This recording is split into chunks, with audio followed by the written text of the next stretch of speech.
Welcome everybody, how are you keeping? Thanks for joining us this evening or this afternoon, depending on where you are, for what's certain to be a hugely informative and educational discussion with Seamus Kelly from Anti-Imperialist Action Ireland. Now, if you're an avid YouTube user, you may know Anti-Imperialist Action Ireland as a YouTube channel with videos covering a variety of topics relating to Marxism and Republicanism. However, Anti-Imperialist Action Ireland is also a real-world organisation that's actively fighting for national liberation and socialism.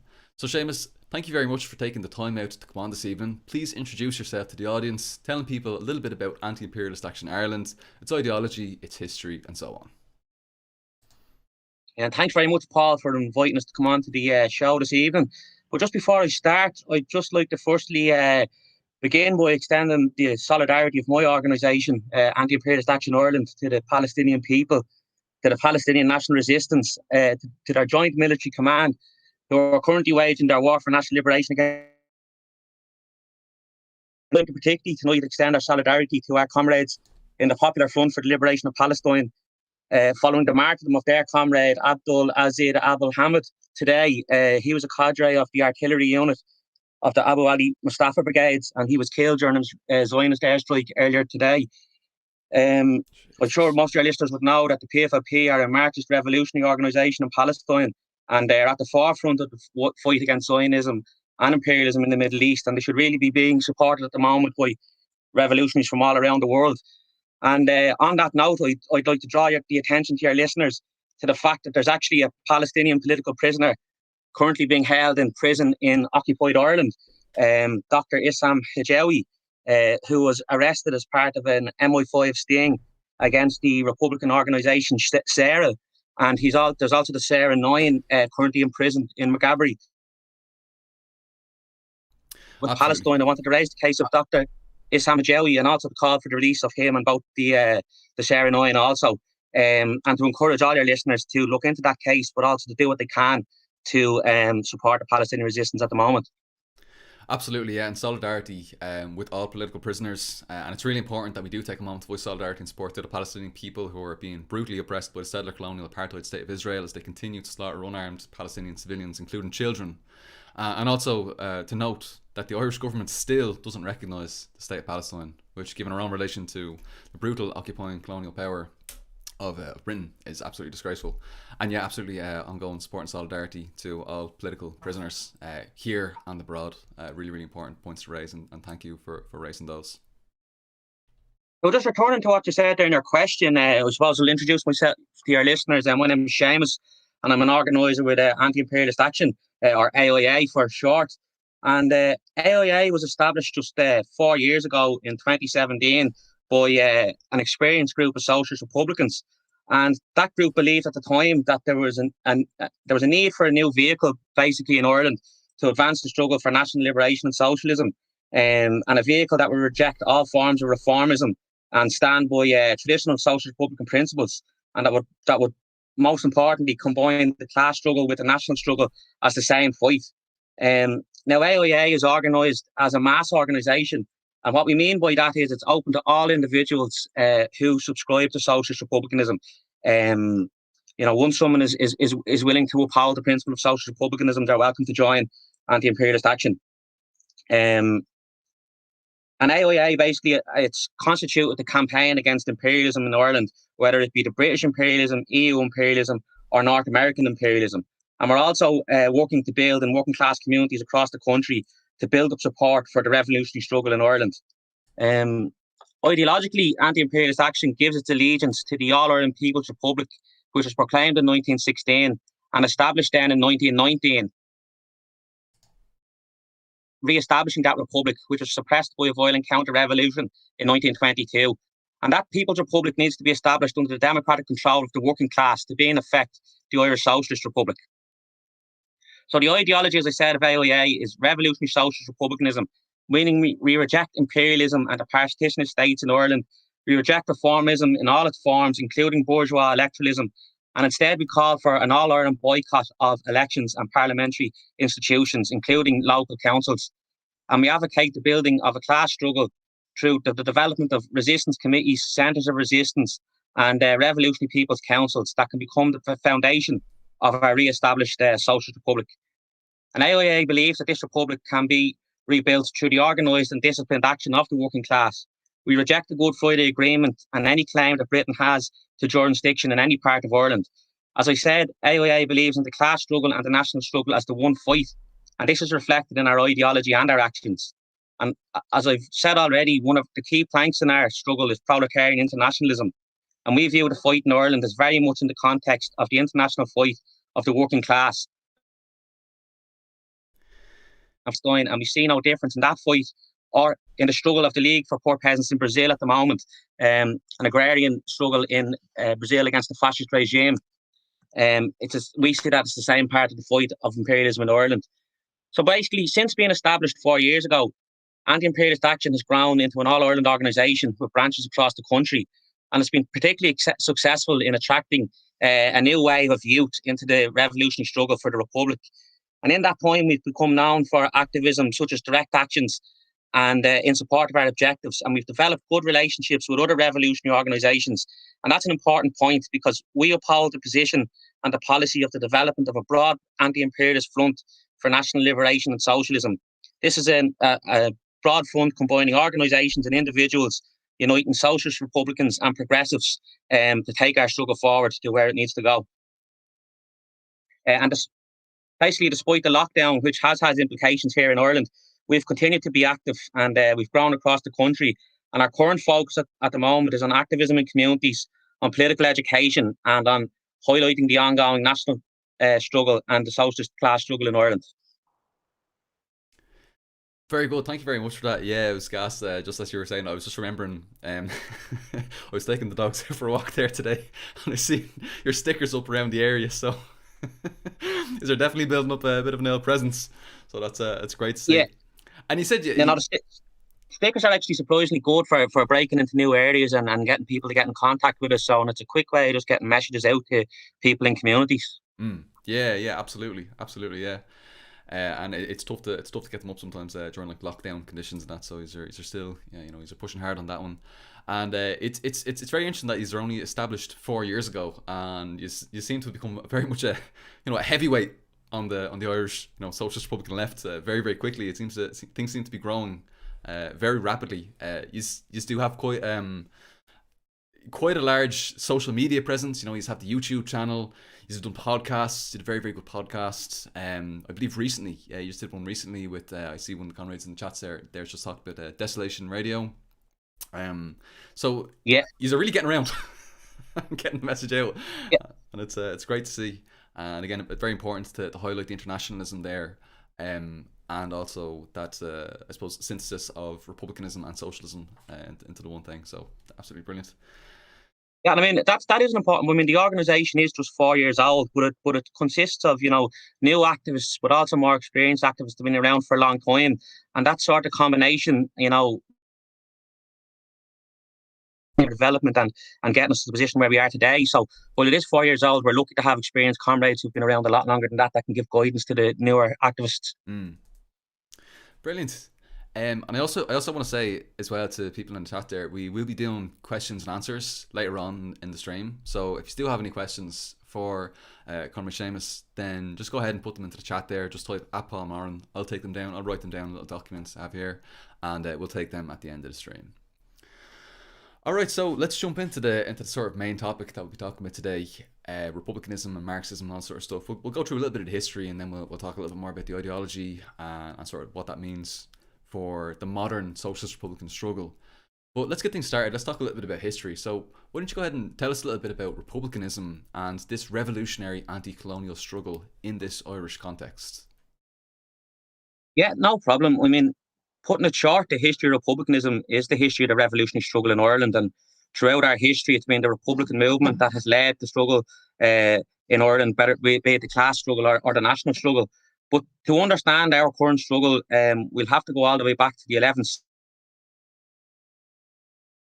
in Ireland, when the ruling class in England first invaded Ireland and attempted to colonise it. So, simply put, in every generation since 1169, there has been a revolutionary struggle against colonialism in Ireland, and England, or later Britain, has never quite succeeded in pacifying the country.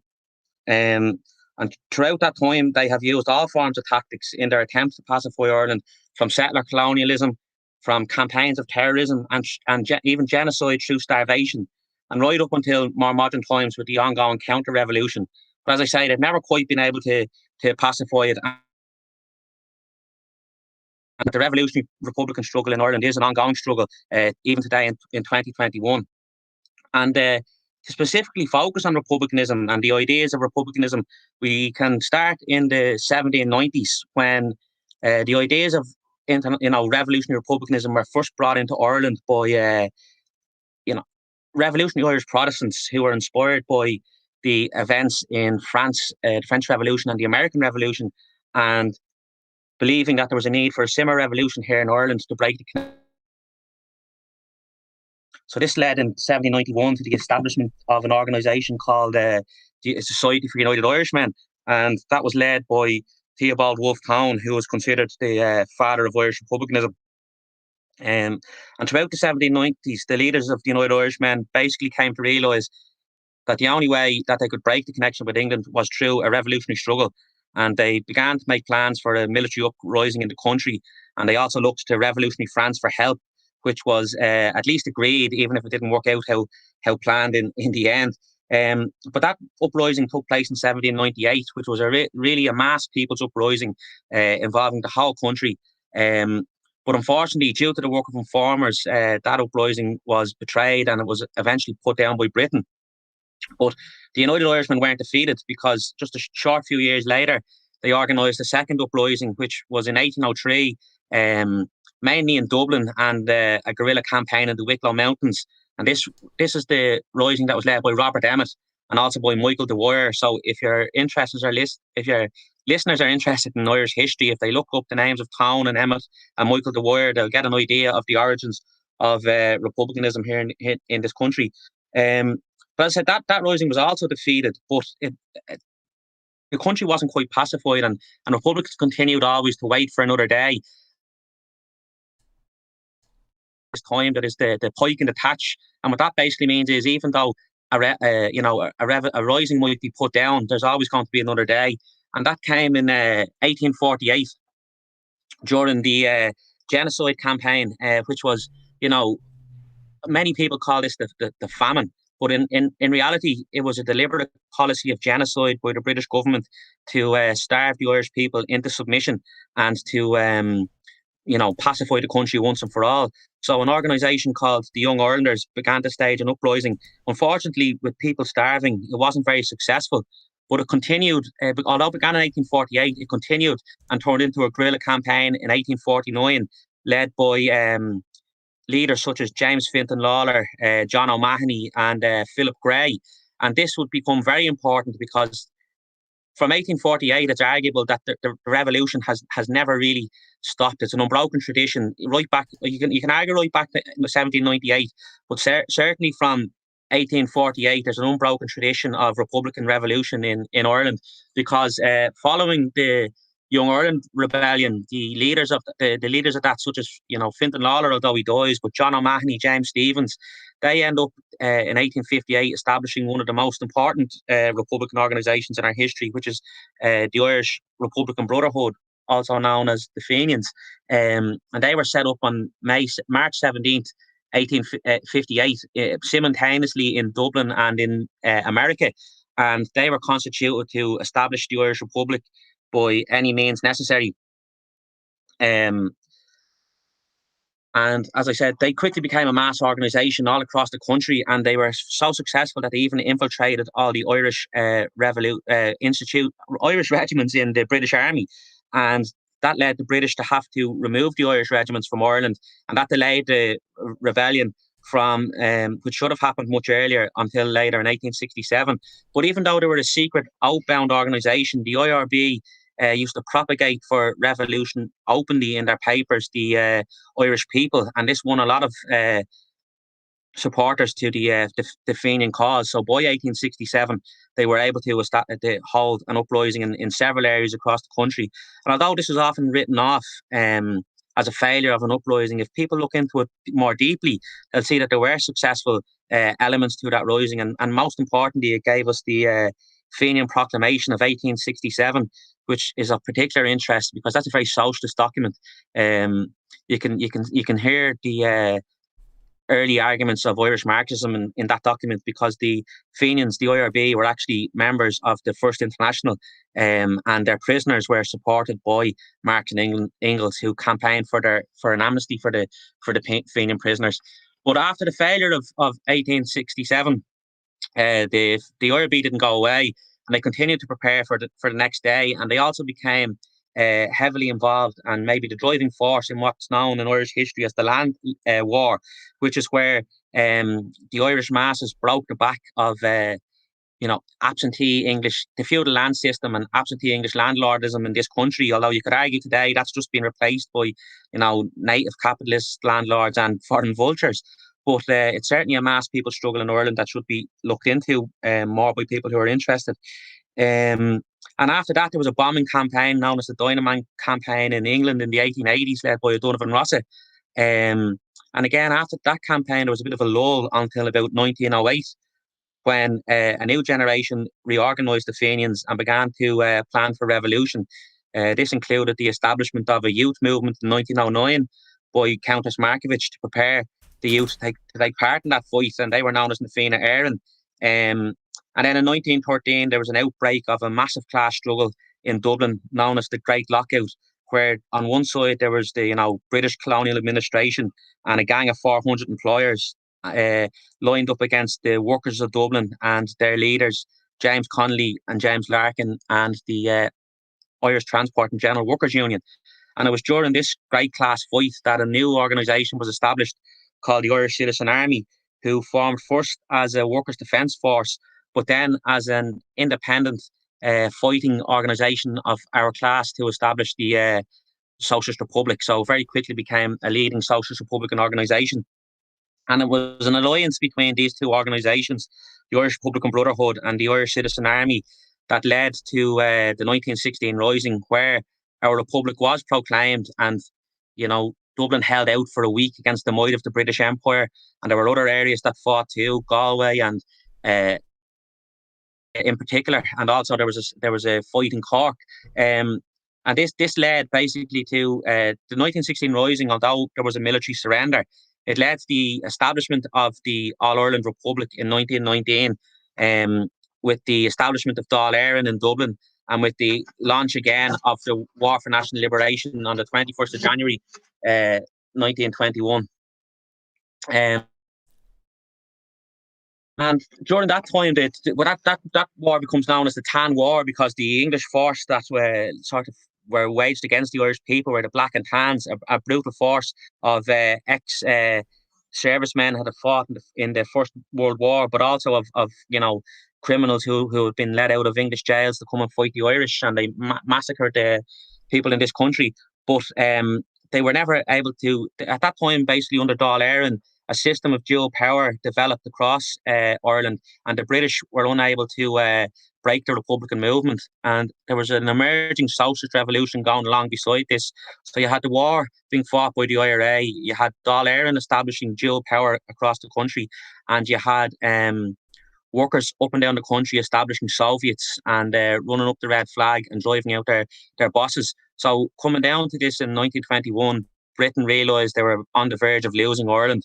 And so they couldn't defeat the IRA militarily. So they decided to come up with another strategy to defeat the Republic. And that was to make a deal with the bourgeois sections of the National Liberation Movement. And this led to a treaty of surrender, which partitioned Ireland, and it created the two pro-imperialist, pro-British statelets that exist in Ireland today. One in the 26 counties ruled over by the native bourgeoisie, and one in the 6 northeastern counties that was gerrymandered to have a pro-British Unionist majority, which continues to be the case today. So you could argue then, based on that history, that Ireland is now both a colony and a semi-colony. It's a colony in the occupied 6 counties because it's under direct British rule and military occupation, and it's a semi-colony in the 26 counties because it's still very subservient to British interests and British imperialism, and the whole state infrastructure itself was established by the British, and as I said, the Free State Provisional Government still more or less is the government that administrates the 26 counties, although they don't call themselves that anymore. That's basically the situation as we find it today. And, Republicans have always continued to fight against the occupation, partition, and the ongoing counter-revolution. And as I said in the beginning, in every generation, particularly since 1916, there's been a revolutionary armed struggle for national liberation and social revolution. And as I said, that's continuing right down to the outbreak of the modern conflict in 1969. But I know we might talk about that more later. So that's a brief history of the anti-colonial struggle in Ireland, a kind of just basic overview for your listeners. And you can sort of see from that the and class elements within it fighting for liberation in this country. So I might talk on the more on the modern conflict later on when we're covering that.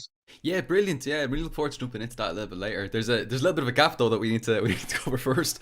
But there's so many things that you touched on there, which I think you could really bring a lot out of. You've covered a massive amount of history, a massive period of history there in everything you said there. Some of the things that I thought were particularly interesting is how you talked about the colonial and semi-colonial nature of Ireland in this day. And I also think something that you brought up, which I think is really important, is you were talking about the Black and Tan War. And this can be quite confusing. This can be quite confusing for people. You mentioned the sort of idea of the Irish Free State as kind of this being this British creation, the partition, British partition. This isn't Irish partition, this is British partition within Ireland, and I think that'd be really useful because a lot of people get quite confused on this topic.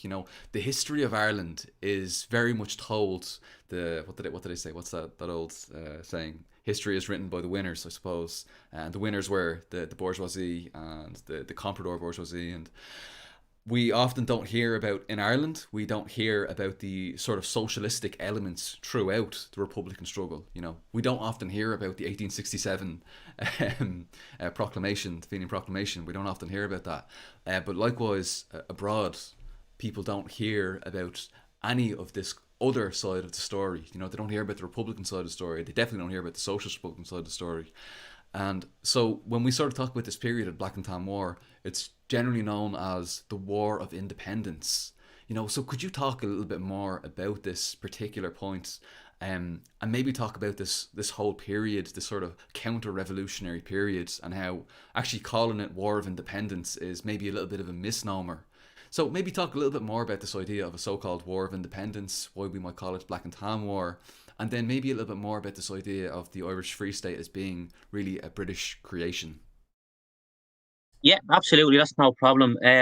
First and foremost, the Free State government, as it continues to exist today, the counter-revolutionary forces in Ireland want both the general public and everybody else into the world to believe that the fight for Irish freedom ended in 1921 with the Treaty for Surrender with Britain.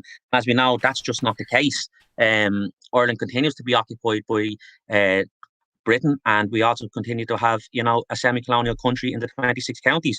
So basically, to go into it a bit deeper, as I said, there was the 1916 Rising, which proclaimed the Republic, and following the 1916 Rising, there was an execution of 16 leaders and a mass internment of the participants in jails all across England and Wales. And during that time, the movement was reorganised, to prepare for the next round of the fight. And during that time, when they were released sort of in late 1916 into 1917, the movement was reorganised, and Sinn Féin, the political party, adopted a Republican constitution, and this became the political vehicle of the Republic at that time. The Republican position would have been and would be still that after 1916 the Republic existed. It just needed to be given living expression, and that was done through the British held a general election in 1918, and Sinn Féin contested that election on the idea that if they took seats, they would establish a Republican government in Dublin and wouldn't take their position up in Westminster, the British Imperialist Parliament. So this was known as, the principle of abstentionism, but also more than that, it was going to establish a revolutionary Republican government in Dublin. And that's what happened. The Irish people had a vote as a single unit. So all 32 counties of Ireland voted in 1918 and overwhelmingly backed the idea of an independent Irish Republic. And this was brought into life on January 21st, 1919, when our revolutionary government, Dáil Éireann, first assembled in the Mansion House in Dublin. And on that day, they issued three important documents. They issued the Irish Declaration of Independence, a very important document called the Democratic Programme of on the First Dáil, which is the socialist programme of the Irish Republic. And thirdly, they issued a message to the free nations of the world, which basically called on all other independent countries to recognise the Irish Republic. And this was done, in fact, immediately by the Soviet Union. Russia had a successful revolution in 1917, which had been supported in Ireland, and then in turn, when Dáil Éireann was declared, the Soviets backed the Irish Republic. But on the same day, the fight that had stopped with the military surrender in 1916 recommenced with an ambush in Solohead Beg in Tipperary. And this kicked off by the IRA. This kicked off the war for national liberation again. And it's very important to realise that this was a mass war of the people all across Ireland, almost every county involved, except for some areas in the northeast, which had a unionist majority. But nearly every county still saw fighting, if not all the cities. And you had basically the Republican movement took control of the whole country outside of the centres of power. But even within Dublin, which was the British seat of power, the IRA were able to launch an urban guerrilla campaign that took out the intelligence leadership and the colonial administration's leadership in Dublin, and fought the British directly to their knees. And when you go side by side with this mobilised the working class into the fight, and it mobilised, as I said, for the declaration of Irish Soviets. And that's not just a term that I'm using to make it easy for people to understand. The workers themselves called the takeover of their factories and workplaces Irish Soviets. They called them Soviets, and as I said, they ran up the red flag. In one place, the not long Soviet, I believe, they erected a sign overhead that says "We make bread, not profits." So this was showing you how side by side with the war for national liberation, the people were taking a real interest in their social situation and were going to push forward for the Workers' Republic. Britain knew then that they were going to lose Ireland, and they would have lost all of Ireland through this revolutionary process. So, as I said, they tried to find a way that they could divide and conquer the national liberation movement. And how they did it was because the Republican movement at the time was not led by the working class. It was a class, cross-class alliance for national liberation. So the British were able to identify that a section of the leadership would be quite happy with a seat at the imperialist table if one could be arranged, so long as they were allowed control of capitalism in Ireland, and that's exactly what they sought out. So with figures like Michael Collins and Arthur Griffith as at the forefront of that bourgeois sellout in Ireland, they entered into negotiations with Britain and agreed the Treaty of Surrender, which partitioned the country, but very importantly gave them control on behalf of Britain over the 26 counties to establish bourgeois free state and control of industry and capitalism. And this is why the war for them ended in 1921. So when they're describing that whole period up to the treaty, they describe that as the War of Independence, meaning of their capital independence from Britain, that they were being given control over the affairs in 26 counties. Whereas we don't see the war having ended in 1921. It's something that continues to today. So that particular struggle is referred to as the Tan War, because that represents the period better than calling it the War for Independence, and particularly because, as I said, the Black and Tans were one of the key English forces being used against the Irish people at the time. So what we have then is, in the north, to ensure that the people were divided, Britain played allied with the bourgeois in the 26 counties, and in the what are now the occupied 6 counties, they allied with Protestant supremacists, basically called Irish Unionists. And what they were was they're a group of people who were loyal to the Protestant monarchy in England, and very much at this time considered themselves Irish, but were pro the union with Britain. They wanted the union between Ireland and Britain. but they also wanted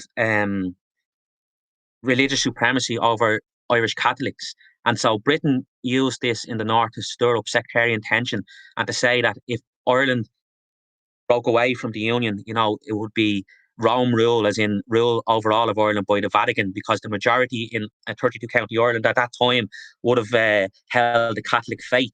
So they stirred up all these tensions. And basically what happened is a section of the bourgeois and working class in the 6 counties in Ireland, in the north, wanted to have their own gerrymandered pro-British state, so as they wouldn't have to come into what would have been a free Ireland. So this is why the British came up with partition, and basically what James Connolly called a carnival of reaction, a sectarian buffer to hold Ireland within the Union. And so we ended up then with that state has been more or less directly occupied and ruled by Britain since that time. And particularly at various times they had an overt occupation or a more covert occupation. But since 1969, with British troops on the streets, it was very obvious who was in control in the occupied 6 counties. So we would refer to the occupied 6 counties today as a colony, and we refer to the 26 counties as a semi-colony, making our country, the whole of Ireland, both a colony and a semi-colony at the same time. Now, in the Free State, the 26 counties, that is still, as I said, subservient to British imperialism. There'd be, a lot of British companies here with, making massive profits through the exploitation of the Irish working class. But it's also an EU member, whereas the 6 counties has recently left along with Britain, but there's complications there too. They're still in the European Common Area too, but I can talk a bit that more later. But it's also got North American companies in this country doing the same, exploiting our resources and our workforce. But also there's a US military base at Shannon Airport. Now, the Free State government would say that they just allow flights through, but everybody in Ireland knows it's effectively a US operations base in Shannon Airport to as a stop-off point for their wars of conquest in the Middle East and all over the world. And there's a lie told by the Free State government that every flight that goes through there with US soldiers has to declare what they have on board, and they're not supposed to be in uniform, they're not supposed to carry weapons, and they're certainly not supposed to move prisoners through it. But there's evidence there to suggest that all those flights are moving munitions. There's been photographs of US soldiers walking around Shannon branding their arms in their uniforms, and there's even evidence to suggest that the US flew rendition flights through Shannon. There's also other NATO powers that use Shannon Airport, including the British, of course, and the Canadians. So it's just a really quiet thing that the government of the Free State play down, but it shows you how much of a semi-colonial nature there is here in the Free State. Also, a lot of the infrastructure that exists in the Free State is still owned by Britain. For example, many people wouldn't know that Rosslare Harbour is jointly owned by the Free State Transport Company, CIE, and the British government. So a lot of the former Free State Army's military barracks are still owned by the British government. Leinster House, where the Free State government sits, is owned by Britain. So is Dublin Castle, and the Free State government pays ground rents on these to British imperialism every year. So these are things that aren't talked about that show very much the nature of the semi-colonial state down here too. It's very overt, obviously, the 6 counties, where you have the British Army and you have their colonial militia, the PSNI, RUC. But down here, it's where I'm from, in the 26 counties, it's just as much a pro-British state as it is up there. Yeah. Does that answer really what? It answers it and more. But with every good answer, it opens the door to about 1,000 more questions. So we'll be talking all night, I think, about all this sort of stuff. But I think one of the really important points that you brought up there was this point about how the imperialism is kind of veiled. You really need to look at the ownership of all these properties in the 26 counties, and that's maybe not as immediately apparent as the explicit colonial occupation in the 6 counties.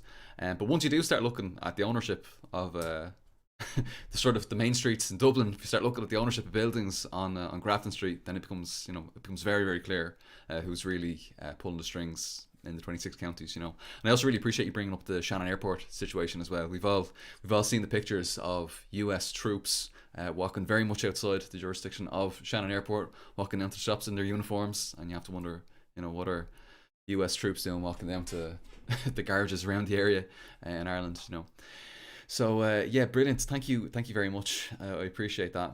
Now, the next thing I wanted to talk about was socialism, socialist republicanism, and you've alluded to these sort of socialist strains throughout republicanism.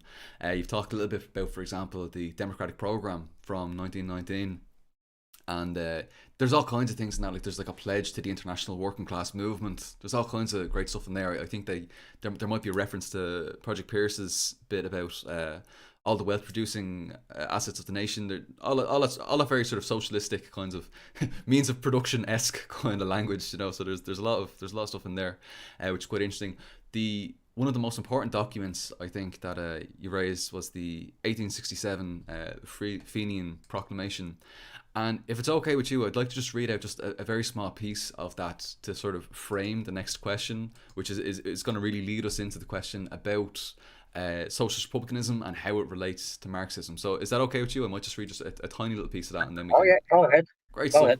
So this is 1867. As you said, First International, the Fenians were, I believe, observers to that. I think they were observers, at least anyway, to the First International. As you said, there was that sort of correspondence with Marx and the prisoners and so on and so forth.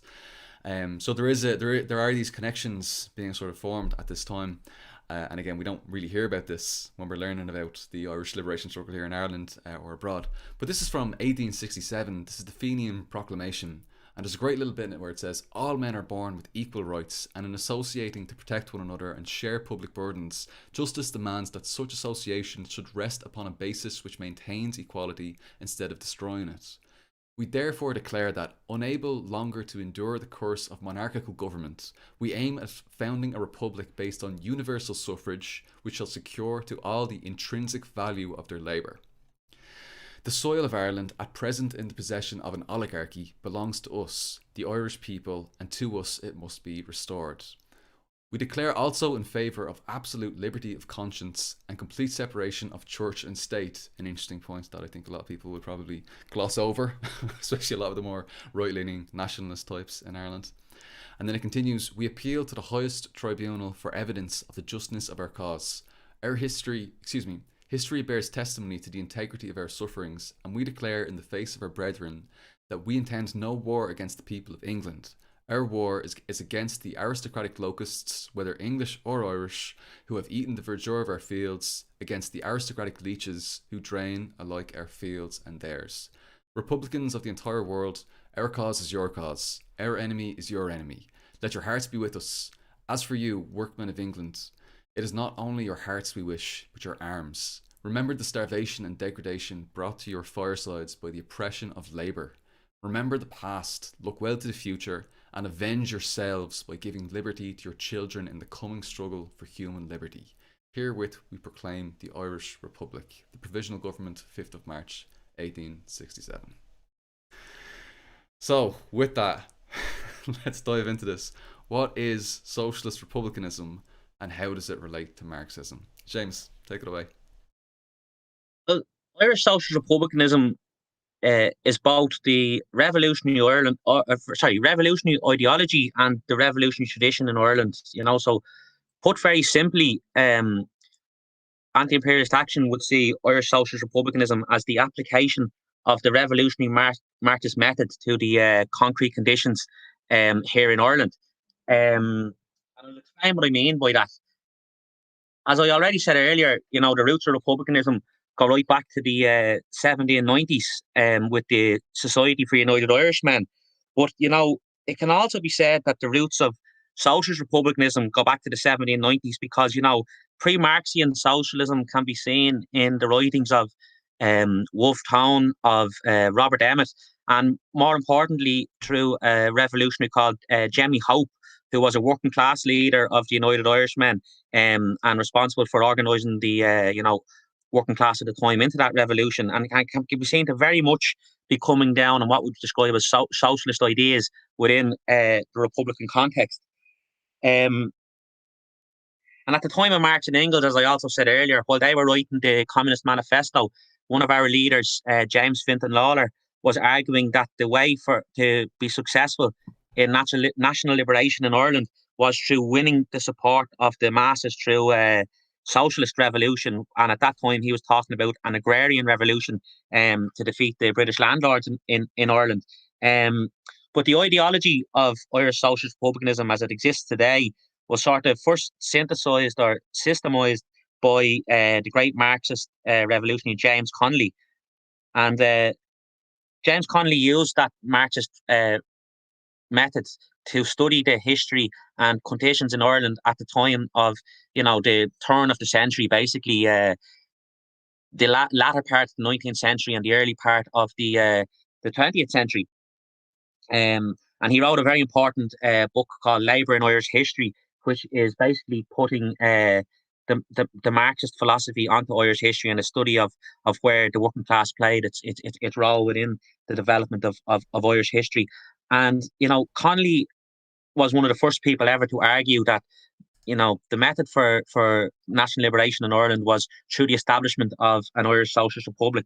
And he understood and saw that, the class and national struggle in Ireland were absolutely the one fight and could only be successful when they were, fought jointly, fought together at the same time. And he established, even before Lenin, James Connolly established a revolutionary party called the Irish Socialist Republican Party, the ISRP. That was to advocate for the establishment of a socialist republic. And later he established the Irish Citizen Army to act as the revolutionary vanguard for, and to be an independent fighting force of the working class to achieve the socialist republic. So how it relates to Marxism is that genuine Marxism in Ireland has always come from within the socialist republican tradition and has been through Irish socialist republicanism. So, there are other Marxists, or so-called Marxists, I should say, in Ireland who don't recognise the national struggle, who don't, understand the link between the national struggle and the socialist revolution in Ireland, and could really be seen either just to be play acting at being revolutionaries at best case, or worst case scenario, they've actually become tools for imperialism in this country and, lead to destroying people's faith in socialist revolution in this country. But don't name any groups in particular, but I'm sure you can guess who I'm talking about. But I know all too well, yeah. It's so as I said, it's all the genuine Marxism is socialist republicanism, and it's basically only through socialist republicanism that the working class can come to achieve national liberation and the conquest of power and the establishment of the socialist republic. So defeating imperialism will take the progressive forces united in Ireland in an anti-imperialist broad front. Socialist Republicans and other progressives fighting it together and advocating a revolutionary line outside the current parameters of the systems that exist in Ireland. And as we know, Marxism is not a dogmatic philosophy. It needs to be developed to meet the specific conditions in each country all the time. It needs to be updated all the time. There's new conditions developing, every time. So while James Connolly will say synthesized and systemized Irish social republicanism, it has developed over the years in accordance with the conditions in Ireland, and it's that revolutionary ideology that AIA believes is going to take our struggle forward. Yeah, definitely agree with that. Absolutely, it's really important that we are synthesizing it with a genuine scientific socialism, and this has been going back. If you look at like the ICA, the Irish Citizens Army, and the influence they had in terms of really sparking the 1916 rising, and then I suppose pushing forwards to get into Sarah era and the Republican Congress in the 1930s. The strand has always been there. Now I know we can probably touch on the so-called troubles, moving on towards like the 60s, 70s, 80s, 90s, so on and so forth, a little bit later. But would you mind talking a little bit more about this, about socialist republicanism in these sort of earlier years, and sort of take us through that from the ICA, Sarah era, Republican Congress, and then maybe we can push forward and maybe look at the sort of the later iterations. Yeah, absolutely. Like as you said there yourself, the socialist republican tradition can be summed up with the ICA.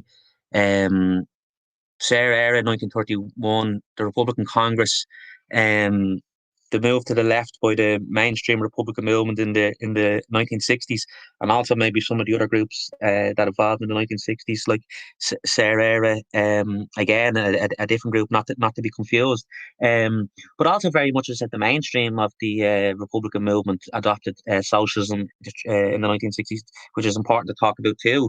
So with the 1916 rising, we've talked about the Citizen Army. A lot of people think the Irish Citizen Army went out of existence after 1916, which just isn't true. And it continues to be a major force in the reorganising of the Republican movement. But what happened is in 1916, when the Irish Republican Brotherhood, the Citizen Army, the Volunteers, Na Fianna Éireann, Cumann na Mban, and even a group called the Hibernian Rifles came together to establish the Army of the Irish Republic, the IRA. So the Citizen Army at that time was a constituent part of the IRA. And although James Connolly had told them to maintain their independence, they fight in the Tan War as part of the IRA as an independent organisation linked to its Dublin Brigade. So they continued with the armed Socialist Republican tradition right down to fighting in defence of the Republic against the counter-revolution in the 1920s, 1921, 1922, 1923. And in fact, one of the last groups to stand down during the after Eamon de Valera gave his dump arms orders to the Republican forces is a unit of the Irish Citizen Army that managed to break out of Dublin after what's known as the Night of the Bridges in 1923, and escaped up into the Wicklow Mountains, where it continued a guerrilla campaign against Free State forces for quite some time after that. And then there was also, the struggle didn't just stop in 1923. Okay, there was a dump arms order, a ceasefire, but there was sporadic warfare between the Free Staters and Republicans throughout the 20s, including Socialist Republicans being involved in the assassination of Kevin O'Higgins, a minister for the Free State government, who had been responsible for signing the death warrant for the execution of Republican leaders. Liam Mellows, a Socialist Republican, Rory O'Connor, John McKelvey, another Socialist Republican, and Dick Barrett. So he did that in 1922, and revenge wasn't taken on him until the late, I think it was 1927. So as you can see, the whole 20s was an ongoing conflict in Ireland. But in 1921, so 100 years ago this year, members of the Irish Citizen Army, they although they weren't officially the political movement of a group, or sorry, the armed movement of a group called the Socialist Party of Ireland, they were heavily linked, and there was a crossover in membership. And in 1921, the Socialist Party of Ireland voted to become the Communist Party of Ireland. They actually were supportive of the Bolshevik Revolution. They rejected the sort of reformist line in the international socialist movement, and they decided to establish a communist party in Ireland, and that included James Connolly's children, Roddy and Nora Connolly, but it also included Citizen Army volunteers like Sean McLaughlin and Seamus McGowan, who were both 1916 rising veterans. Sean McLaughlin had joined the Citizen Army in 1919, and so had Peadar O'Donnell, who's now, they were very short-lived, because although they had the right line in Ireland, the revolutionary line for fighting for national liberation and supporting the Republican movement, the British communists, as usual, being chauvinists, advised Moscow that they should be stood down in favour of other communist formations in Ireland. So they went out of existence fairly quickly. But a lot of these people remained within the IRA, and there was a push after the 1920s to move the IRA in a more left-wing and socialist direction, and this was being led by people like Peadar O'Donnell and George Gilmore, and they basically got the IRA convention to agree to establish a political front that would be socialist, and this was what was called this was the first SER era, so which means Free Ireland, and that was done in 1931, and they were adopting a socialist program for the Republican movement, basically, because although Sinn Féin has always been seen as the political front of the IRA, in the late 1920s, Sinn Féin had become quite irrelevant, and the revolutionary Socialist Republicans in the IRA realised that, as well as having the military struggle, they also needed a political front, and this is where Sarah Era came about. But at the time, the IRA was seen as the national army by Republicans, and only for a military fight. So there was a bit of disquiet over the establishment of Sarah Era, and it was discontinued the next year. But the Socialist Republicans within the IRA didn't give up that fight, and in 1934 they pushed again. And this time they pushed to establish what was called a Republican Congress. And what they wanted to do with that was that it would be like a broad front where all Republicans would unite. Anybody who believed in the fight for the Republic would unite around a social programme to push forward the armed struggle. And that was to be the IRA, the reformed, a new version of the Communist Party of Ireland, and even members of, Fianna Fáil who were in government were giving their backing to this idea, and also a lot of trade unions too. But the IRA leadership voted at convention not to go ahead with the Republican Congress, so there was a split in the movement. And the Socialist Republicans basically walked out of the IRA, and they established the Republican Congress as its own organisation. And they were backed up by the still existing Irish Citizen Army, who became the military wing of the Republican Congress. And immediately the man I mentioned earlier, Seamus McGowan, who was a veteran of 16 and the struggles in the 20s, was one of the people who linked the Citizen Army with the Republican Congress.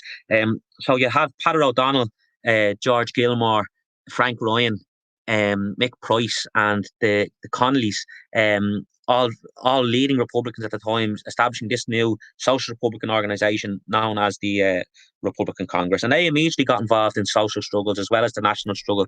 They're involved in strikes and housing agitation. They took armed action in support of striking workers. They were involved in preventing evictions and even occupying houses to get families housed. So really linking republicanism with the wider working class movement. And they were getting support from trade unions. There were even trade unions willing to affiliate them to them. And very importantly at that time was that the Republican Congress was able to bridge the sectarian divide in the occupied 6 counties, and was able to, through an advocating a revolutionary socialism, was able to win support from Protestants in the 6 counties to support the idea of an independent Irish Republic. And there's the famous story about a group of Protestant Socialist Republicans from the Shankill Road marching in the Bowdenstown March, which commemorates Wolf Town, and being attacked on the orders of the IRA by Tipperary IRA men because they weren't allowed to carry a non-IRA banner. It wasn't necessarily about sectarianism; it was because it was an unofficial banner. But the irony wasn't lost that here were people marching to the grave of Wolf Town being attacked, and they were from the Shankill Road.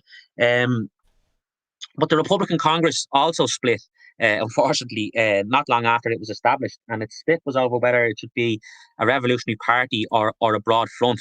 So 2 groups sort of considered themselves the Republican Congress for a while.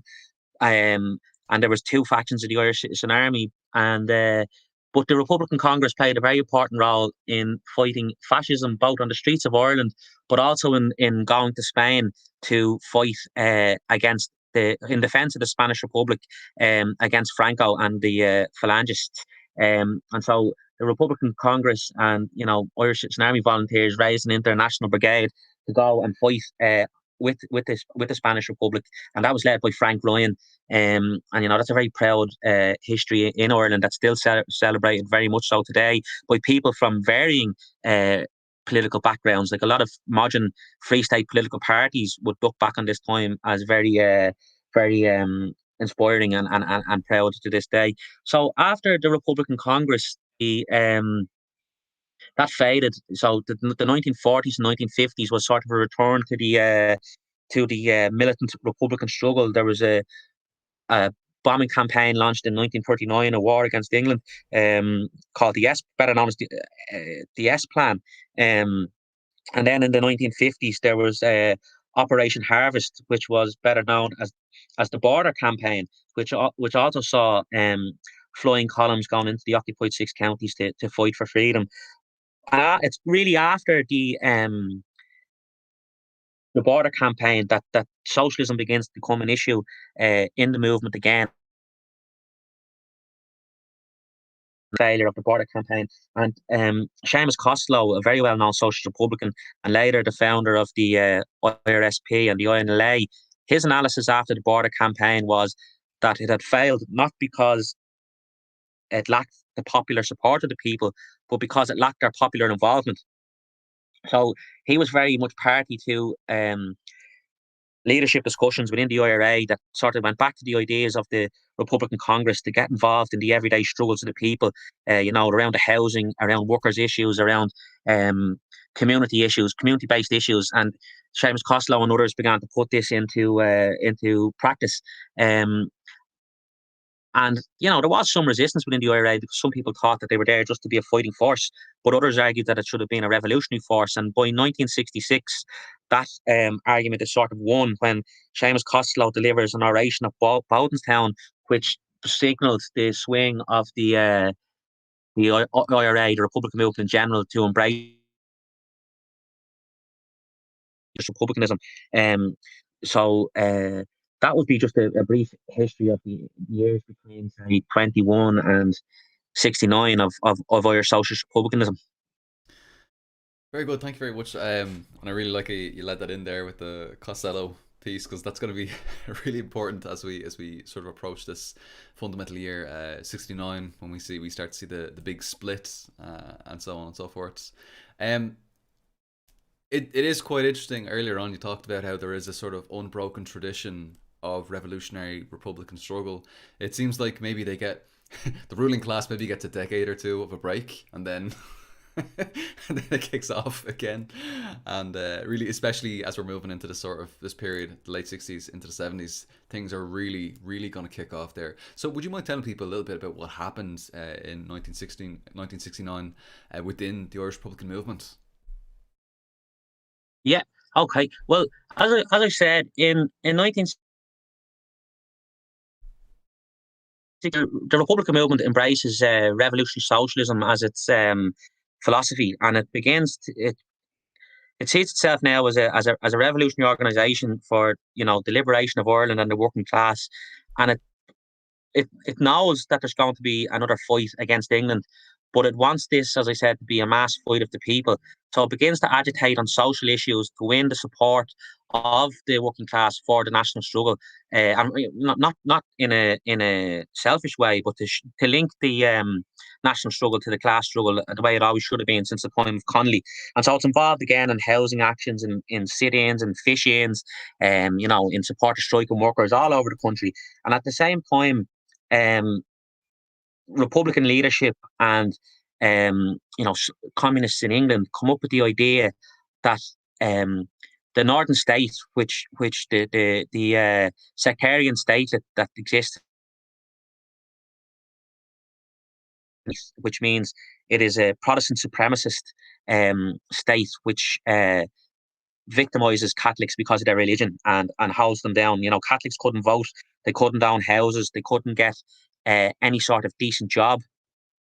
There was the Irish language was outlawed, as were Republican organisations. The tricolour was banned. The national flag of Ireland was banned from being flown in the occupied six counties. So, in order to create conflict with the British state in the north, Republicans come up with this idea of a civil rights movement, very much based on the example of the American civil rights movement. And so, I think it's 1968. Of the IRA, but there's also other progressives that are involved in this as a sort of a broad front, and they just have a very simple outlook. They're not pushing the national question. They're pushing equal rights for all in the north. So one man, one vote, the right to a house, the right to a decent job, all of these things, and they begin to hold marches all across the north, and this is being supported by the general Irish population in the north, but also by Protestants who, more liberal Protestants who see the need to democratise their structures. And something so simple as asking for a vote or the right to a house is met with absolute repression by the by organisations, as I said, the RUC, which is the Royal Ulster Constabulary, the militarised police force, and their backup, the B specials, so special constables, who are basically loyalists armed to and let go on rampages. And then in the background of that, loyalist paramilitary organisations such as the UDA and the UVF, all waged against the civil rights movement.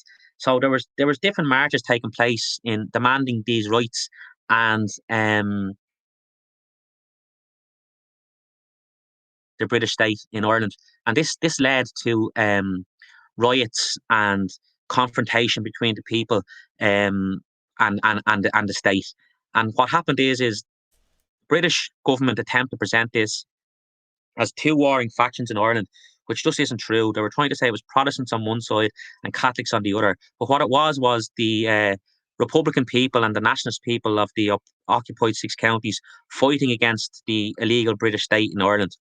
And in 1969, things have reached such a point that the British government decided to send the British Army onto the streets of Ireland. So overnight in August 1969, you have English soldiers on the streets of Belfast and Derry, and all over the occupied Ireland, and they very quickly become a force for suppressing Republicans and nationalists. They begin to harass the Republican community, try to beat this civil rights movement back into its box, I suppose, because they were very worried about losing the occupied six counties.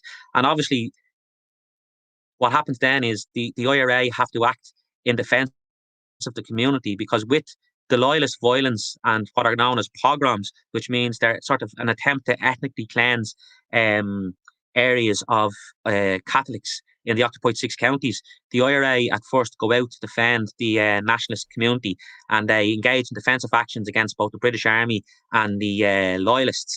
And this is what kicks off the modern war, the ongoing conflict today in 1969. So it was a combination of the arrival of British troops, but also the sectarian violence being stirred up by Britain and the loyalist pogroms.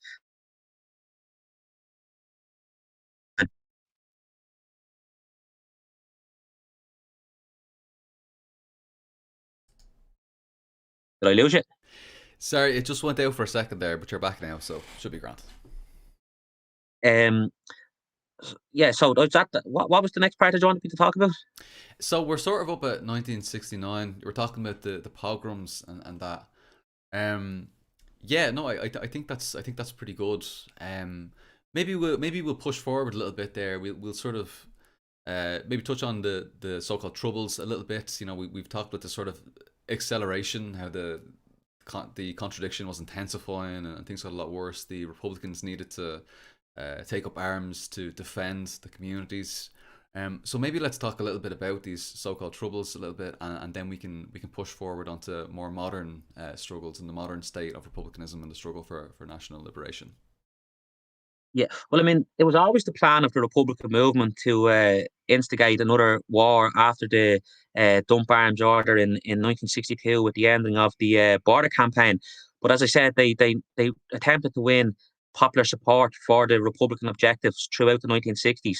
And then they were faced with the loyalist pogroms to the civil rights movement in the 1960s, and with the arrival of the British troops. And obviously that accelerated matters massively. And from acting in defensive in the early 1960s, the late 1960s, the Republican movement began to go on the offensive then from around 1972. But in the meantime, what had happened was the movement actually went through a massive split in 1969, 1971, and the split was over reform or revolution. And it's often in the public, it is attempted to be portrayed that there was two groups, and one was a Marxist revolutionary group, and one was a sort of Catholic nationalist group, and that was what the split was over. But that's not true. That's a very fickle pro-imperialist view of the split in the Republican movement, because there was revolutionary socialists on both sides of that split. And what it actually came down to is the IRA leadership in 1969, because they were advocating for the civil rights and the political campaigns to win the support of the people, they didn't want to bear arms against the loyalist pogroms or against the British Army, and they wanted to continue to go with peaceful campaigning. Whereas areas in Belfast burned out of their homes. So the IRA needed to act, and local IRA units did act and to defend their their people, and that their communities. And that is what initially led to the split. The split was also over the fact that the reformist leadership of the movement at the time wanted to use the support for the civil rights to mount an electoral campaign, and to recognise the partitionist parliaments at Stormont in the occupied six counties, but Leinster House more so in the 26 counties. And you would have had they wanted Sinn Féin candidates to take their seats in Leinster House, which had never happened before because Republicans didn't recognise the legitimacy of the Free State. And that is what the vote on the split came in Sinn Féin in 1971. So by 1971, the IRA has split in December 1969, and Sinn Féin splits in 1971 at its Ardèche into two camps, one that's known as the official IRA and the official Sinn Féin, and the other that's known as the provisional IRA and provisional Sinn Féin. Now, I'll explain those terms. The official IRA is what people refer to as the Marxist, supposedly Marxist group, but they're actually the reformist wing of largely the reformist wing of the movement, and certainly the reformist leadership. And then you have the provisionals, who are actually sort of a caretaker executive for the Irish Republican Army. So they take on the name provisional, but very soon drop that to just being known as the IRA and being known as Sinn Féin. Now, it is true that there were Marxists in the official IRA, and that many of the people who stayed with them following the split were revolutionary socialist Republicans. But by 1972, at the height of the war for national liberation, they called a ceasefire and just slid even more into reformism. And that leads to the establishment of the IRSP and the INLA as a revolutionary socialist Republican organisation under Seamus Costello, who had stayed with the officials but believed that didn't support their slide to reformism. So there was another split then. But earlier back in 19, this can get confusing for people, I know, because there's so many splits. But back in 1971.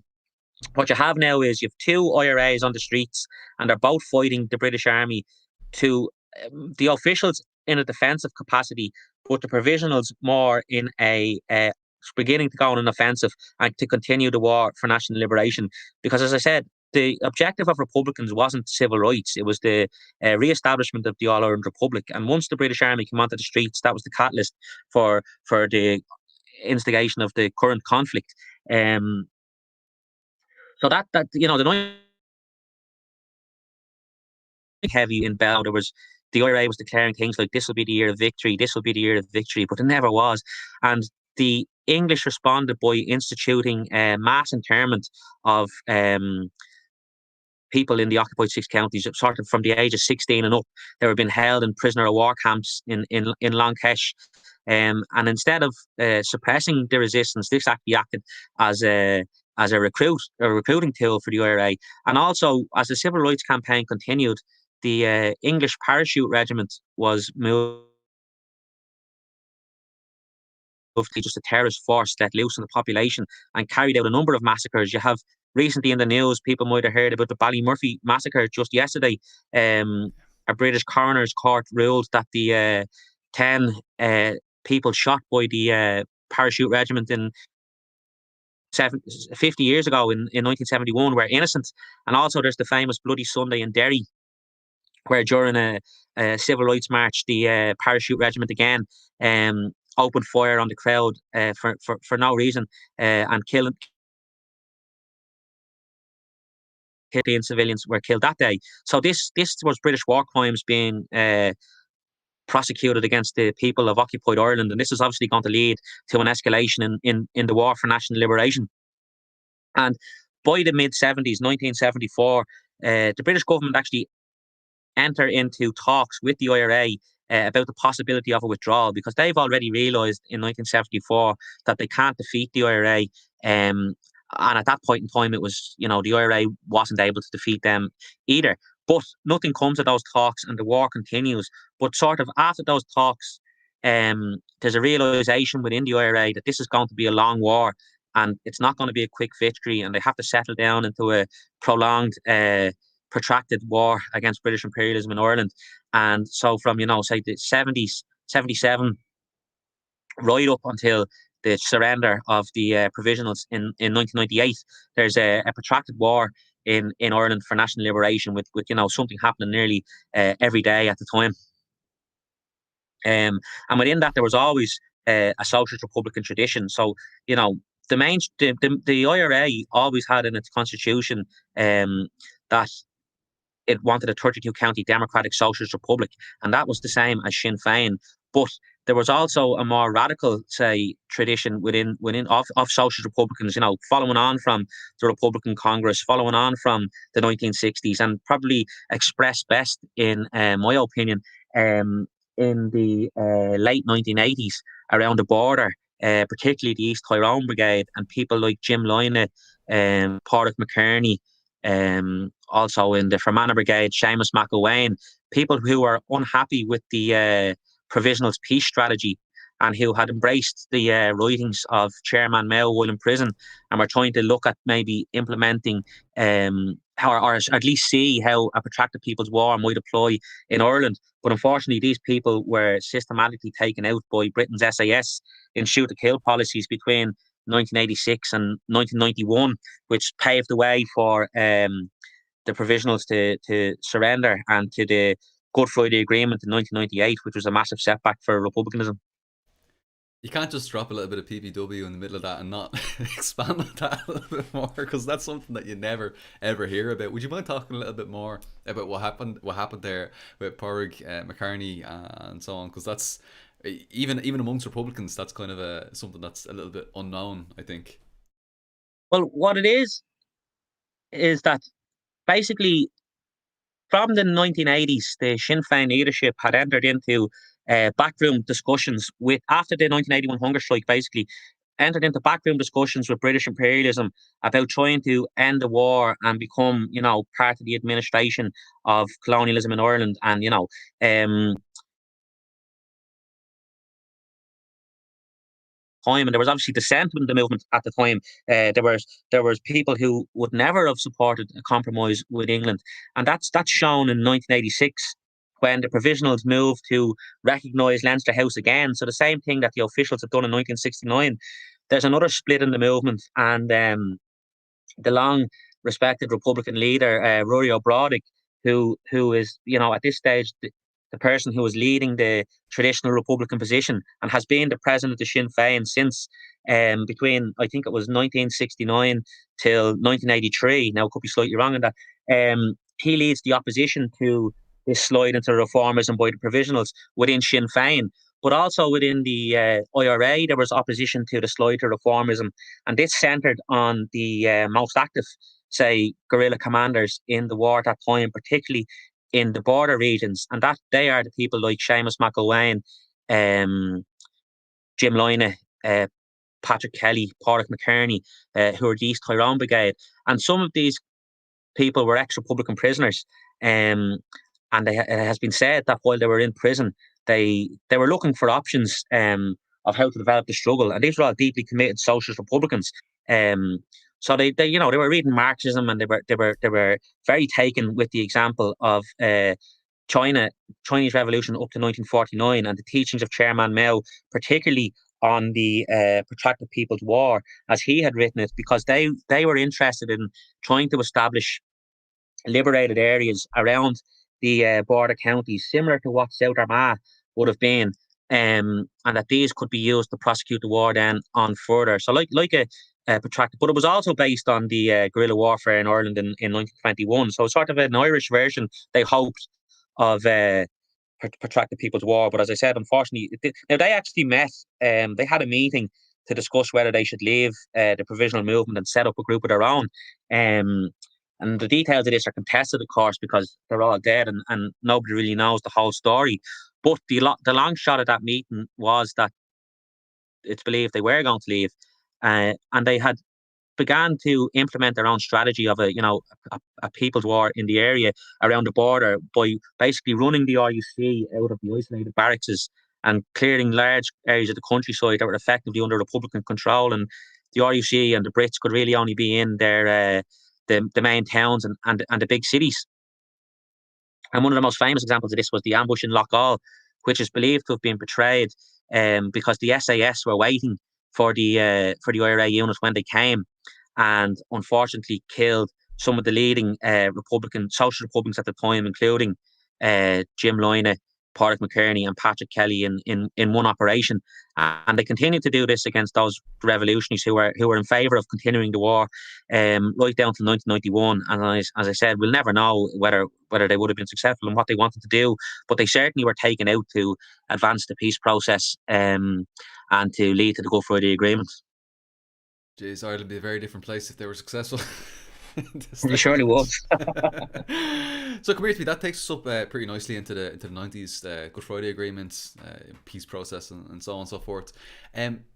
What is the current state of socialist republicanism, and how does it relate to Marxism? So maybe if you want to talk about tell us about the current state of republicanism and the struggle for Irish national liberation, and maybe so take us from there, from the 90s up to the 2020s, where we're at right now. Yeah. Okay. Well, so the whole 1990s was basically the implementation of Britain's pacification process in Ireland. And so the IRA called, as part of these backroom negotiations, the IRA called a ceasefire in 1994. And negotiations continued between the British imperialist government, the Free State government, and the political parties in occupied Ireland, such as the SDLP and the Unionist parties, right? And at that time, they were leaving Sinn Féin out of the talks. And the precondition for Sinn Féin entering the talks was an IRA ceasefire.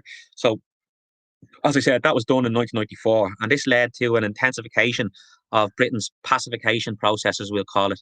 And the long shot of that was, at certain times then, the IRA would return to war, but usually only to strengthen Sinn Féin's hand at the negotiating table. So the ceasefire was broken in 1996 and bombs went off in England, but it was and a number of volunteers gave their lives for the Republic during that time, but it was very quickly reinstituted. By 1997, the IRA was back on ceasefire, and then on Good Friday, 1998, a peace agreement, which we would see as a surrender agreement, was signed by Sinn Féin, the British government, the Free State government, and some of the other 6 county-based political parties. And that established, or at least attempted to establish, a new colonial administration in the occupied 6 counties at Stormont, which would now be a power-sharing arrangement between British reoccupied 6 counties. So that was a massive setback for the Republican movement and a massive setback for Republicanism in general. And obviously, it took an awful long time for Republicans to get over that. And there was an awful lot of navel gazing, it has to be said, that was done for maybe the guts of 20 years. The Good Friday Agreement was a big hangover, the surrender of the provisionals. But at the same time, in saying that, even in 1998, while there was another split then in the Republican movement, and the war continued, but maybe at a lesser level than it had been going in the 70s and 80s, but it did continue, and there continued to be resistance to the British occupation in Ireland, and that has continued, as I said, right down to today. So there was campaigns that began in 1998, and even bombings in England subsequent to the surrender of the provisionals, and there have remained Republican prisoners in prison and every year since 1998 right up until today. But what happened with the Good Friday Agreement, it did take some time, as I said, for the Republicans to get their act together and to reorganise, because a lot of people were very burnt out with that surrender treaty and obviously went home, didn't be involved anymore.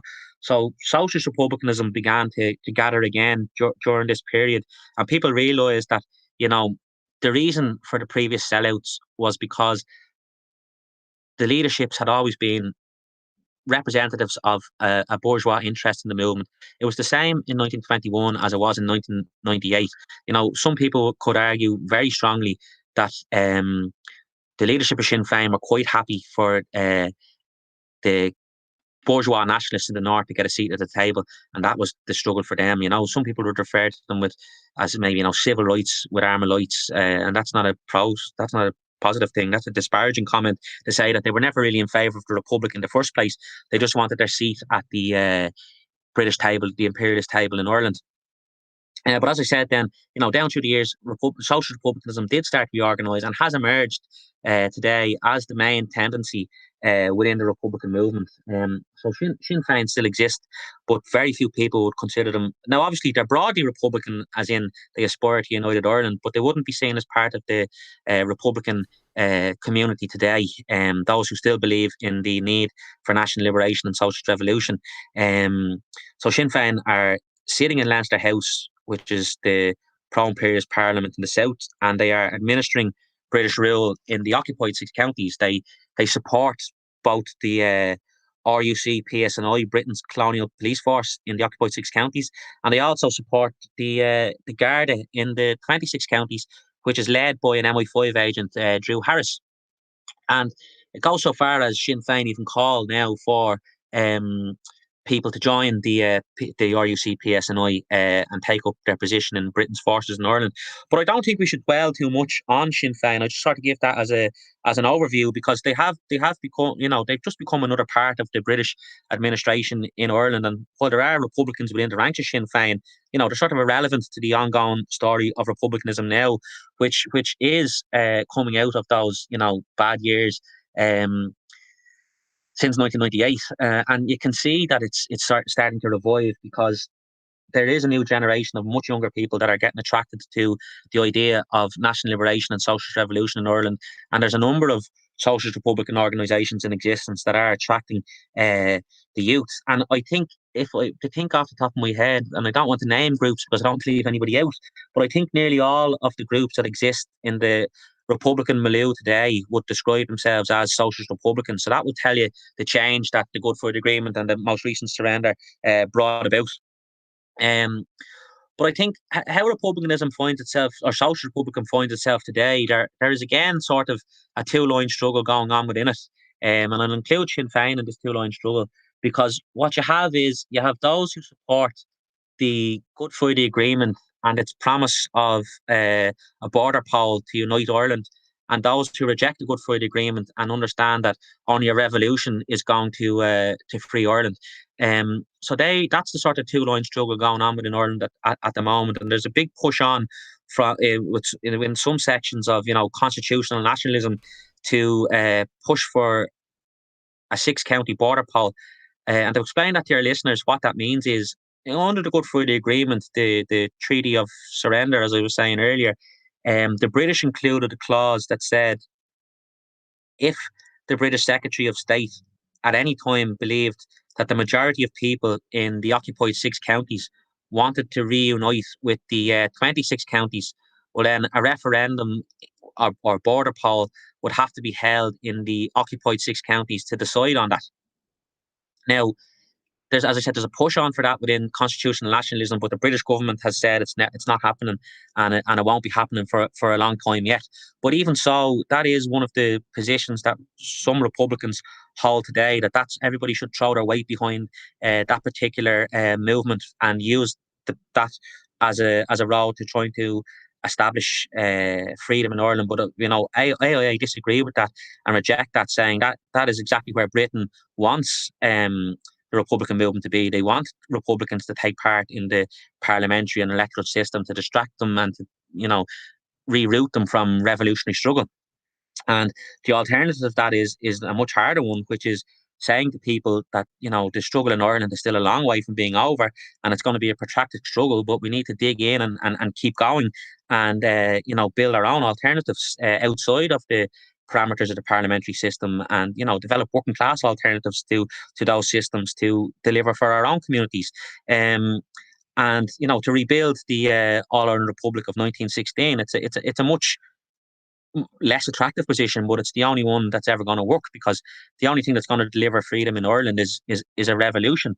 And that is basically where the current state of republicanism is. But I will say, for a long time, since 1998, republicanism wasn't very vibrant and people weren't attracted to it. But you can see over the last 10 years that has changed. And there are young people now, being a Republican is not a dirty word anymore. It's something that people are proud to be again, and a socialist Republican. And you can see that, revolutionary socialist Republicanism, putting out the line there that the working class need to engage in a revolution to capture power in this country, is attracting a new wave of young people. And that's very inspiring. Yeah, absolutely, absolutely. And we've always said it. It's always been said that the reunited Ireland is not going to come through the ballot box. And even if it is, as Connolly warned us, even if there is some sort of legal arrangement that's put in place, Connolly warned us so long ago, 1897. If you remove the English army tomorrow and hoist the green flag over Dublin Castle, unless you set about the organisation of the Socialist Republic, your efforts would be in vain. England would still rule you. She would rule you through her capitalists, through her landlords, through her financiers, to the whole array of commercial and individualist institutions she has planted in this country and watered with the tears of our mothers and the blood of our martyrs. England would still rule you to your ruin, even while your lips offered hypocritical homage at the shrine of that freedom whose cause you had betrayed. Nationalism without socialism, without a reorganisation of society on the basis of a broader and more developed form of that common property which underlay the social structure of ancient Erin, is only national recreancy. And I think that that's one of the really important things that you've brought out there, is that we're not just fighting for national liberation solely, it's national liberation and socialism together through a revolutionary struggle. And Paul, just on that, another point to make is that the difference between the idea of a united Ireland and the All-Ireland Socialist Republic, because they're not the same thing. I mean, in 1920, before the Treaty of Surrender, Ireland was united under British rule. Yep. And what we're talking about is an All-Ireland independent sovereign socialist republic. And that is why it can only come through revolution, because there's another argument that says, there could be a vote for a united Ireland. But would that involve, now this is semantics, obviously, and hypothetical, so I'm not saying that this would be the case, but it's very possible there could be a united Ireland within the British Commonwealth, which would be unacceptable to Irish Republicans. And you hear now the Free State government and the British government, what they're talking about now isn't the united Ireland, they're using the phrase a shared Ireland. And that means about embracing, supremacism in this country and continuing to give the unions the veto over what is the overwhelming desire of the majority of the Irish people for national self-determination. Yeah, earlier on, you mentioned one or two socialist groups who have this idea of a Commonwealth, United Ireland. Yeah, by their British masters telling them that. We'll say no more. We don't want to be too. We don't want to go down that route. But yeah, we know what we're talking about. Okay, brilliant. Really, really appreciate that. So that takes us up very nicely to where we are right now. Come here to me. One thing that I really wanted to talk about was the recent conflict in the occupied 6 counties, the loyalist violence and so on. Would you mind talking to the viewers a little bit about that, about what's happened? People often talk about like riots and so on. Would you mind talking a little bit about that, and maybe also dive into a little bit more about what loyalism is for our international viewers? You mentioned earlier on, I think you described it as sort of a Protestant chauvinism or Protestant supremacy. It'd be really good if you could bring that out a little bit, and maybe as well touch on the sort of the links to fascism as well, which I think are maybe a little bit more relatable for an international sort of audience. Yeah, well, I mean, when I'm talking about loyalism to international comrades, the easiest way, although it's not 100% accurate, the easiest way to describe them is very similar to the Black Hundreds in Russia, a force like that. Are settler colonialists in Ireland. They're the remnants of a settler colonialists in Ireland that came, as I said earlier when I was discussing the history of the anti-colonial struggle, one of the things that the British used to try and suppress Ireland was a series of plantations. And what they did during these plantations was, at that time, Ireland was predominantly Catholic. So they decided to bring in English and Scottish settlers to be loyal to the English government, on the English crown, I should say, at the time. And they settled them in various parts of Ireland to take the land off the Gaelic Irish. And one of the last and most, but unfortunately one of the most successful plantations turned out to be the Ulster Plantation, where Protestants from Scotland who were loyal to the British monarchy were settled in what is all of Ulster is a 9-county province of Ireland, but the 6-county statelet is just, as I said, 6 of those counties. So the Loyalists are the descendants of these Protestant colonial settlers planted into Ireland during the plantations, and they view themselves very much as the servants of the English crown in Ireland. They see them as holding land for England in Ireland. And as you said already yourself, there's two, well, like I say, planters, I suppose is the best word to use, today, which is they're referred to as Unionists and Loyalists. And while they're very similar, there's a slight difference. The Unionists are more sort of the bourgeois leadership of the colonial settlers in Ireland today, and the Loyalists are very much more the working class and lumpen proletariat in the occupied 6 counties. And the Loyalist paramilitaries are effectively fascist organisations loyal to the British Crown in Ireland. They're not even loyal to the English government. So, as you've already said, there's been a series of Loyalist violence across the occupied 6 counties in the last while, where they're attacking British forces because their loyalty is to the monarchy, not to England itself, but to once there's a Protestant monarchy that upholds their supremacy over Catholics, they'll be loyal to Britain. But once there isn't, they won't. If you get me. So the Loyalists are a Protestant supremacist ideology, passing themselves off as a religion.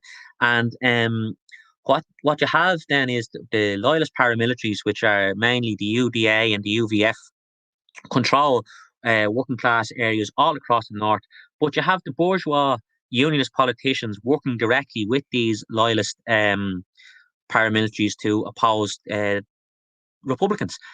So the DUP, which is the main unionist party at the moment in the occupied 6 counties, sits on joint committees with armed Loyalist militias to organise protests currently in the occupied 6 counties. And I think it's important to try and explain why those protests are taking place.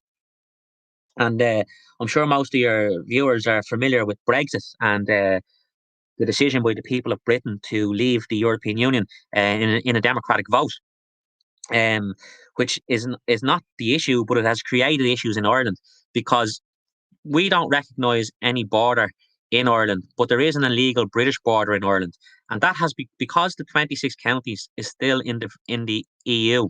The 26 county Free State is still a member of the EU, and Britain isn't.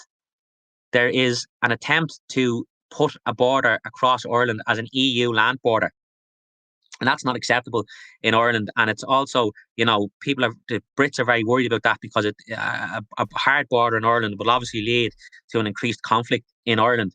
So what they've attempted to do is fudge the issue and say that the 6 counties, although Britain is still in occupation and controlling it, is for the purposes of Brexit within an EU common area. So there's no border with the rest of Ireland. And what they're trying to say, what Britain has said is, and the EU have said, is that the border for Ireland for trade purposes is in the Irish Sea. And this has caused massive resentment within the Unionist community and Loyalist community, who see that as a betrayal of their privileged position by the British government. So they are campaigning against, ironically, they are fighting against a border in the Irish Sea against the British government, because they want the border to be around the 6 counties, like it was in the since the 60s. They want a hard border in Ireland that protects their position within Britain. But so that is why that. I honestly believe that it's what you're seeing with the violence. What I gave you there is sort of the mainstream narrative, but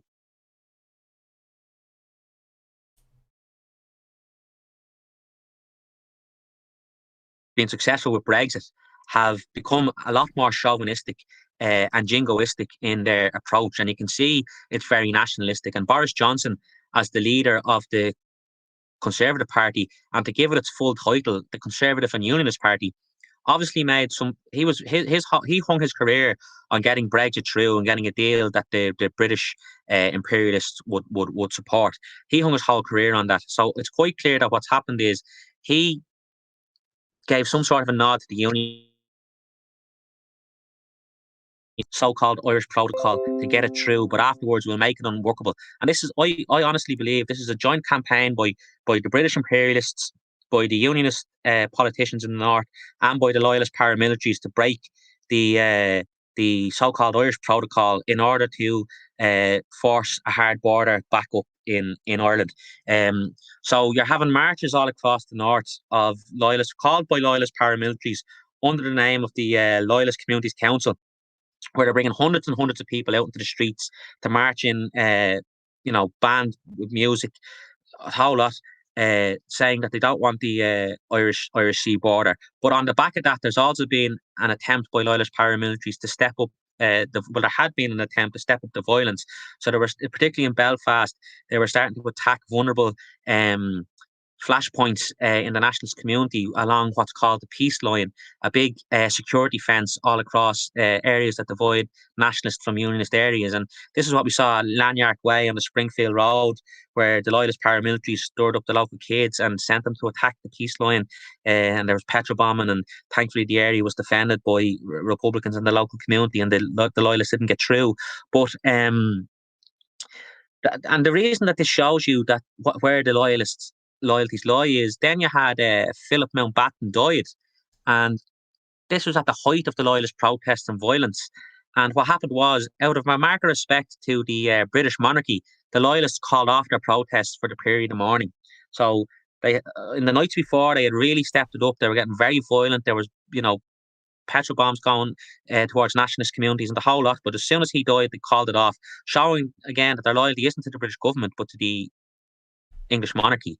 And since then, there hasn't been too much, but turning into what's now the marching season, which is where the Orange Order, a supremacist Protestant organisation, marches around the occupied 6 counties every year to commemorate a battle in 1690 between the Protestant King Billy, as he called William of Orange, he wasn't a king at all, and the Catholic King James, both fighting for the throne of England. And William of Orange defeated King James at the Battle of the Boyne in 1690. So the Orange Order march every year to celebrate this on the 12th of July. And in most areas, it's okay, peaceful enough, even though it's a supremacist march. But in a number of areas, they're flashpoints where they deliberately try to raise the sectarian tensions, like in North Belfast or in Portadown on the Gavahi Road. And what's looking at like this year, what people are very worried about is that the Loyalist paramilitaries are going to use this year's marching season to step up the sectarian tension and to, and this will be coordinated with the Unionist politicians and the British imperialists, that they use this to kick off a sectarian conflict in the north this summer. Jesus, well, watch this space, I suppose. Yeah. Thank you very much for bringing us up to today on that and for offering that. I hope that explains it. No, that might be hard for international people to follow, No. But I hope it's yeah. No, very, very concise, and I appreciate that. So thank you very much. Okay, great stuff. So we'll just do maybe one or two more questions. We'll sort of bring this to a close, and then we'll maybe take a few Q&As, and then maybe we'll wrap things up. I just want to check time wise, if you're okay to go for maybe another half an hour, or do you have a little bit more time? Yeah. Or? Okay, great. Yes, yeah. Go ahead. Okay, happy days, grand. So come here to me. Tell us a little bit about AIA's current organising activities and the long-term vision for achieving national liberation and socialism in Ireland. Okay, well, let me think. Well, currently in all of Ireland, there has been, as people are well aware of, the corona pandemic, and that's engulfed us for the last year. So there have been lockdown restrictions across the whole of Ireland, which have affected much of the political activity in the country. But AIA actually maintained its activism throughout this period. We were lucky in that, say, the last year, what we've tried to do is consolidate our local organisations, get them working in communities in support of the people during this crisis, but also to concentrate on political education and upskilling our members on things like that. But at the same time, a number of important things did come up during the course of the lockdown that needed action. And one of those was an attempted rise of fascism across the country, where the fascists attempted to jump on the coronavirus and the lockdown to try and win support. And now, even before that, they've been trying to gain a foothold in working class communities in Ireland, and AIA has been to the fore in combating that through militantly confronting them on the streets wherever they raise their heads. And we're lucky in the 26 counties that there's a long-term anti-fascist organisation called Anti-Fascist Action, which has a lot of experience going back to the early 90s in confronting the far right, and is able to give leadership on that matter, and that unites Republicans and socialists and progressives in seeing down the far right. And thankfully, their street rallies have more or less stopped now because of those confrontations, which is something we can be very proud of. All of the, even though there's differences on the left and the South Republicans in Ireland, they can all come together to combat fascism, which is good to be seen. As well as that, saying the likes of the occupied 6 counties, our activists continue to highlight the obviously the occupation, but also the RUC and the PSNI and the harassment that they give Republicans and nationalists. So we have a campaign running against the RUC PSNI. We're also heavily involved in anti-eviction activism and sort of housing activism, because that's one of the key flashpoints in Ireland at the moment, both north and south. The takeover of housing by private landlords and imperialist vultures, and the evictions being instituted against Irish families by foreign imperialist vulture banks, and often, actually, interestingly enough, using loyalist paramilitaries to try and evict people from their homes. So we've been involved in the campaign to confront that. We're also active, in commemorating our patriot dead. The people who've given their lives. And we're also, as I said, international solidarity, very important for us, whether it be Palestine at the moment, but also I want to mention again the situation of the League of Poor Peasants in Brazil, and I hope some of your listeners will look into that. Other campaigns we're currently involved in is like the campaigns against the extradition of Irish Republicans, which means that Republicans in the 26 counties are subject to an international arrest warrant by the British Imperialism or other governments to move them from this country to prisons in those countries. And that's something we totally oppose and are active against, as well as we're active against in a joint campaign with other Republicans to abolish the special courts in Ireland, which are effectively military courts in Ireland, and they need to go. And then just then general local community activism, trying to outside of the current parameters. We have ran, boycott election campaigns, and also trying to develop local structures such as resistance committees, centres of resistance, and people's councils to become a working class alternative power structure across the country. They're kind of our main campaigns at the minute, as well as constantly we're working with other Republicans to try and develop and move towards establishing an anti-imperialist broad front in this country if we can. And then, as many people in Ireland will know, and hopefully internationally, this year marks the 40th anniversary of the 1981 hunger strike, where 10 Republican prisoners from the IRA and the INLA gave their lives on hunger strike, fighting attempts to criminalise the Republican struggle. So AIA is involved in a independent Socialist Republic campaign to commemorate that and to continue to advocate for the Socialist Republic, which is known as the Custa Nacionte 1981, which means the 1981 National Committee in the Irish language. And that campaign has already seen events across Ireland, and I know that there's going to be more in the time ahead coming up. And then I think you said long term, was it? Yeah, the sort of long term vision, I suppose, for national liberation and socialism. Well, as I was mentioning earlier, long-term AIA understand that the struggle for national liberation and socialism is going to be a protracted one, Hmm. and that victory is only going to come through the revolution. Like we know, it's just a fact of the matter that there's no quick road to freedom in Ireland. It's not going to come through elections or border polls. Um, it's going to come through a revolution, and ultimately, a revolution will only be successful if we mobilise the masses of the Irish working class to take part in the struggle for national liberation. So that's sort of the task we've turned ourselves to towards achieving.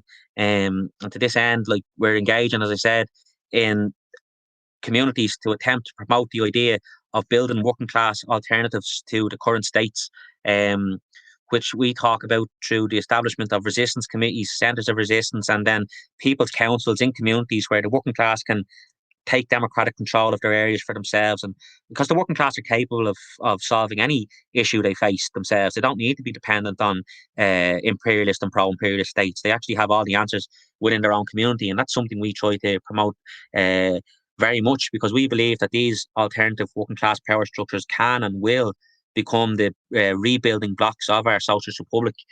So long term, basically, we believe that Irish national liberation will only be achieved by a socialist revolution, and that has to be led by an anti-imperialist broad front that would unite all socialist Republicans and progressive forces into that struggle. And to be honest, we would encourage anyone who agrees with us to get in contact and get in touch. Yeah, would you mind telling people how they can and how they can find out more about the organisation and get involved for themselves? If I'm sure there's many people who are listening to this now who are dying to get involved in the establishment of resistance committees and all this good sound and stuff. How can people get in touch and find out a little bit more and maybe join up if they're interested? Yeah, first and foremost, I suppose their first stop could be our website, which is antiimperialistaction.com. Um, we also have a very active Facebook and Twitter presence, which they'll find under Anti-Imperialist Action Ireland. And yeah, as you've already mentioned, we have a YouTube channel under the same name, Anti-Imperialist Action Ireland, which people can follow as well. And then really, if people want to get in direct touch with us, they can send us an email at isrmedia@protonmail.com, and we'll be happy to get in touch with them from there. Brilliant. You should find links. You should find links to all of those in the description box below this video. And if I miss that, then I'll pop it in after the stream. So that's isrmedia@protonmail.com. Is that right? Maybe I'll just Yeah, that's right. Maybe I'll just pop a link to that into the description box as well afterwards. Brilliant. Listen, thanks very much. I really appreciate that, and I really appreciate you going through all of these topics. It's been really educational and informative, and I hope that the viewers will have found it as useful as well. We'll take a few Q&As that have come up throughout the stream, if you're feeling up to it. So one that we were asked earlier on near the start of the stream from Matthew O'Regan was, Paul, could you explain the international relations of Anti-Imperialist Action Ireland? Are there any comparable organisations about, for example? So international relations. Do you want to maybe talk about some like international I don't ties? know. Yeah, international relations. I don't know if we could say that there are comparable organisations, but we certainly have very good international relations. Our anti-imperialist action is actually organised in Ireland and in Scotland and England. So we have support within the Irish diaspora. That's one element of our international relations. But in terms of international struggles, we would have strong solidarity with the Popular Front for the Liberation of Palestine, an ongoing relationship with them, which we're very proud of and very important to us, particularly at the moment with the struggle that's going on in Palestine. And we'd also have international relations with the international communist movement, the Maoist international movement, such as so, the sort of, I'm just trying to think of which names. There's the German website Dem Folk and Dienen would be a good place to go, or the Norwegian site Chen Folket Media, and Over Democracy in Brazil, Poor Peasants in Brazil.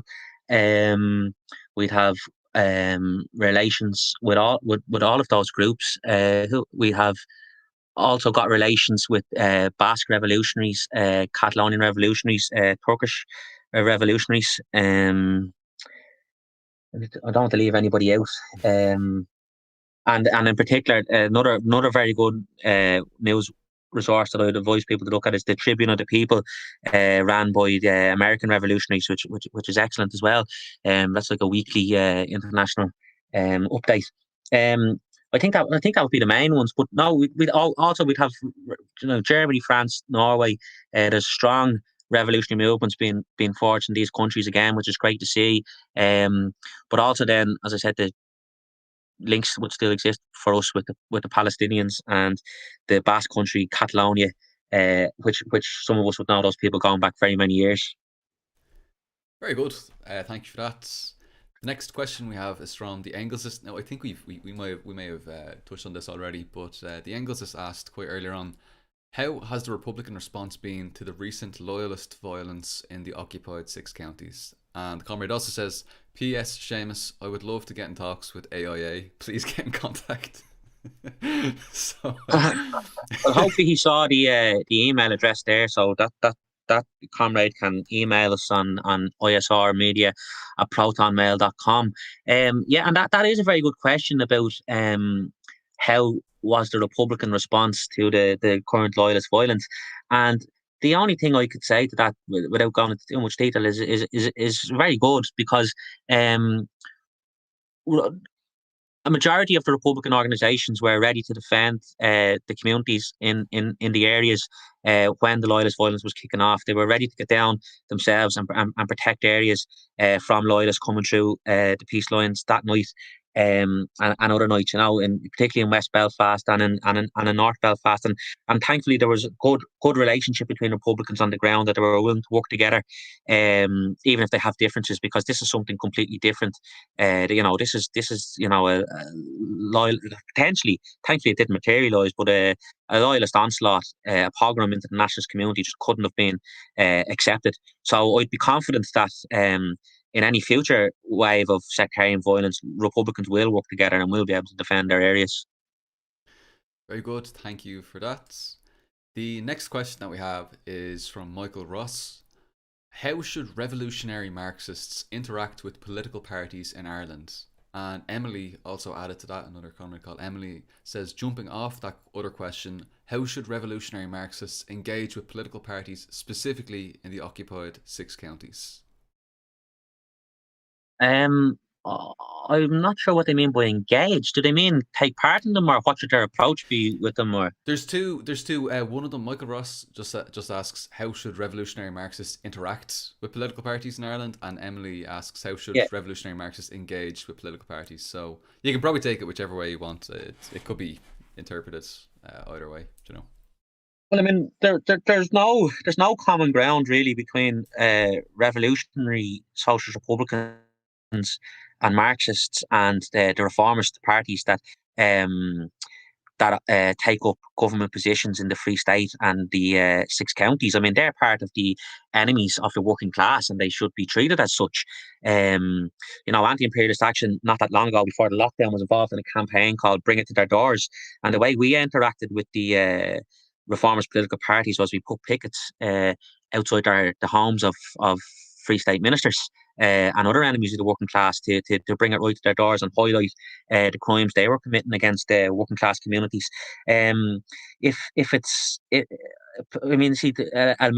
parties, Anti-Imperialist Action believes there's no role for elections in the revolutionary movement, and that we should be moving away from them and outside of them.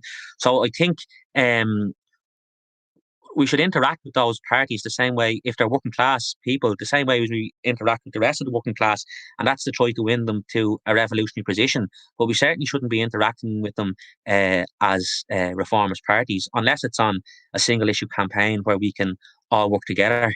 But if we were engaging in that, we'd do that from a principled point of view, where we would lay out our revolutionary position and say, if you were willing to work with us to defeat a common enemy, fine. But we still would call them out on their reformist positions. Thank you very much. And somewhat related, Bruno Hola asks, how much influence does socialism in general have in Sinn Féin and Ireland nowadays? Well, I wouldn't really know the answer to that question, to be quite honest, particularly within Sinn Féin. I mean, Sinn Féin have been administering British rule in the occupied six counties in a government that saw them implement cuts on the working class. It was their decision to do so.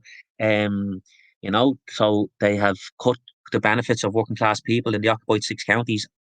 And I don't think you could really argue that there's a very socialist position. There might well be socialists within Sinn Féin pushing for towards the left, but I don't know about that, and I don't really see anything within that. And I also think socialism in Ireland is, what do you mean by that? Because I don't see outside of the revolutionary movements, I don't see a large socialist movement. I think people describe themselves as socialists, but they just really aren't. They're actually just liberals. They're liberal social democrats. So I think the socialism, the influence of socialism in Ireland is felt in the revolutionary tradition rather than in the mainstream. Hmm. Thank you very much. You could probably lead in pretty well from this to another question from Papi Chulo, who asks, what are some of the differences between Irish socialist and Republican groups? Now, we'll have to touch quite lightly on them because there's about 1 million of them, and we'll be here all night, I think.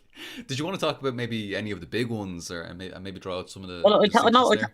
I'll tell you, quite simply, if groups don't recognise the struggle for national liberation, they aren't genuine socialists. Okay.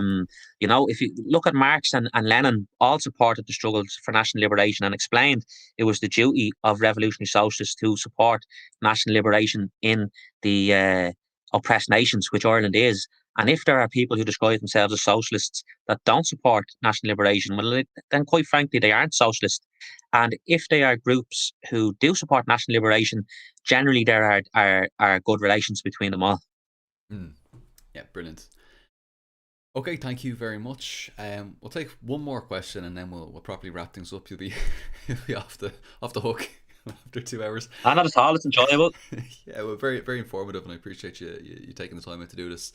The last big question now is from Galilean Carpenters Union, who asks, Paul, could you ask our comrade's opinion on Éire Nua if you're doing questions? So Éire Nua, that's sort of early Sinn Féin thing. Well, I think it was the early 70s. I think that they were sort of promoting that, and then ended up getting dropped. So do you want to talk a little bit about this kind of this idea of Éire Nua? Yeah, okay. Éire Nua was written by Rory O'Bradick and Daithí O'Connell as a position for the Republican movement to advance as a political solution for a united Ireland. And basically, what Éire Nua what it meant was that Ireland would be a federal democratic socialist republic. So it would institute a federal situation in Ireland where there would be a 9-county Ulster as part of a wider united Ireland, but there would be regional parliaments in Ulster, Leinster, Connacht, and Munster under a national government. Elected by all the people of Ireland, and also that there would be a decentralisation and an element of local democracy put in, so to be right down to the council in every area. So it was quite a progressive democratic document, and it was believed that this could be a way to alleviate the sectarian tensions, because, as I said earlier, the Unionists used an excuse that a republic would be Rome rule, so that Catholics would be dominating them, whereas O'Bradick and O'Connell through Éire Nua were arguing that a 9-county Ulster would give the Unionists a big say within the rule of Ireland democratically. So that was Sinn Féin's policy from, I think it was either 1970 or 1971, right up until 1983, when it was scrapped. The Belfast leadership that emerged after the 1981 hunger strike were opposed, because it was associated with the old revolutionary leadership of O'Bradick and O'Connell, and they wanted to sideline that leadership to take over the movement.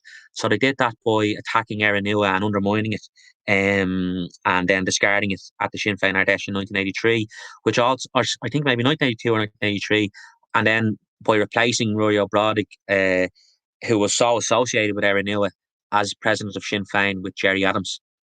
And so when the movement split in 1986, there was provisional Sinn Féin continuing on the course of the peace process, and a revolutionary split called Republican Sinn Féin, led by Rory O'Bradick, who continued to, and I think still do, continue to advocate Éire Nua as the political settlement in Ireland.